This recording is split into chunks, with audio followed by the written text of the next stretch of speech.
I do not have fear anymore. I don't care if you bash or like me anymore. I will tell you the truth. Let me drink a little coffee.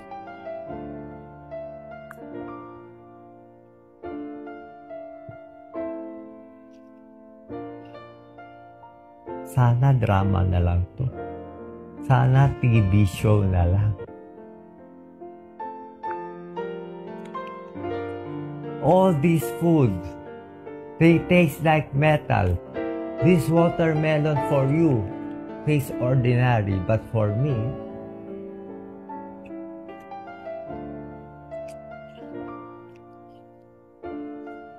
watermelon and dragon fruit for bowel movement. That is the correct process of healing. You should defecate, pass your bowels, and urinate every day. Get all the toxins out. You know what my doctor said? You can eat anything. You have cancer. You try to eat. Even if no taste, I try and try to eat. If I don't eat, I will die. These are my medicines. I will take it in front of you.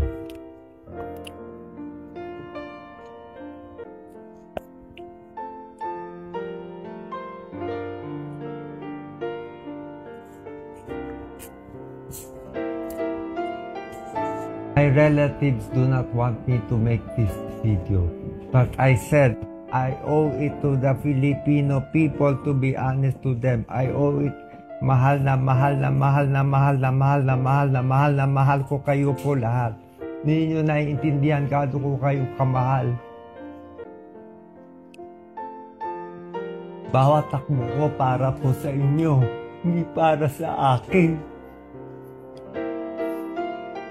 Unang campaign ko, wala akong gastos kahit na pangalawa, wala akong gastos, wala akong niloko, wala akong inaway. Anong ginawa niyo? Binas na ako ng binas.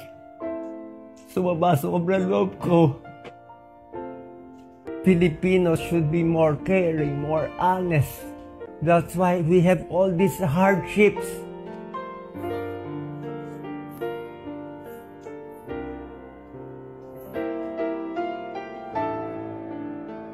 Filipinos, love and cherish each other.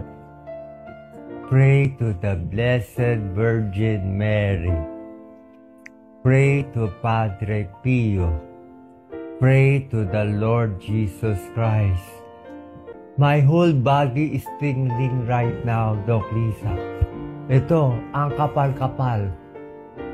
It's like a spirit came here, all over here. I thought I had high blood pressure, natatakot ako.